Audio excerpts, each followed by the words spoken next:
What's going on, fellas? Steeler here, back again, and I'm really gonna hate making this video for the simple fact that I am a massive Arkham fan. I found every single Riddler trophy of the previous Rocksteady Batman games, beat them on hard, beat New Game Plus, bought the games multiple times on multiple platforms, massive fan, and I've got to say that my initial impressions of a 9 out of 10 is off, to say the least. You know, I had said that I hadn't beat the game yet, but at the time I thought it was a 9 or a 10, and that has changed for me now that I've completed every most wanted mission except for Riddler. I've got to find some Riddler trophies still, but I've pretty much destroyed this game in terms of content. There's nothing left for me, and my opinion has changed. For one, the story. It doesn't hold a candle to either Arkham Asylum or Arkham City's story, you know, and I can tell that they kind of use Scarecrow to set the city up, to set Arkham Knight up, to ultimately set the Batmobile up, which is really the star of this game, you know, which I really hate that. Everything about this game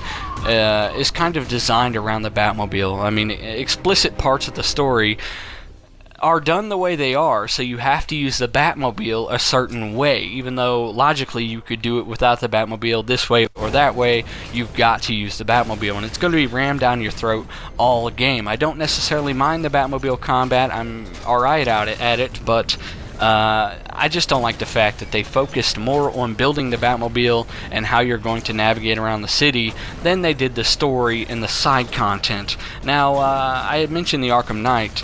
This may be a slight spoiler, but I don't think it is, because they pretty much ram it down your throat all game.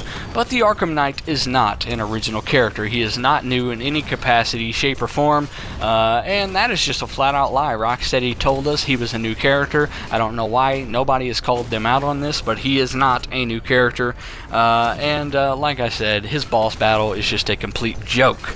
But like I said, the Batmobile is completely forced throughout this game. Everything about this game is designed around the Batmobile, and it's quite obvious. I had mentioned side missions earlier. They are laughable, to say the least. They are laughable. You know, they remind me of Watch Dogs side missions. Now, a couple of you probably just went, "What? Watch Dogs had side missions?" Yeah, exactly. Completely forgettable. They were more like side activities rather than side missions. They were not cutscene or narrative driven. There was no real story behind them. You go here, you do this. You literally don't really interact with any story elements. You just do little activities, and that's just a complete letdown. I was expecting a narrative-based mini-campaign within the actual story itself, because they introduce several villains throughout the story, and then they leave you to go pursue them on these little most wanted missions, but they're so linear, and they're not deep at all, and it just makes you feel like, wow, that was really stupid. You know, it doesn't hold a candle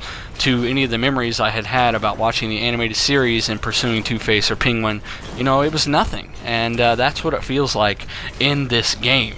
Now, to make it worse, Warner Brothers do not seem to be learning from other publishers' mistakes. You know, they are charging you for DLC for content that was most likely completed before launch. Now, if you didn't know, a lot of the Batgirl DLC has already been pre-installing on a lot of people's machines, meaning that content has been done for weeks because it has to go through certification.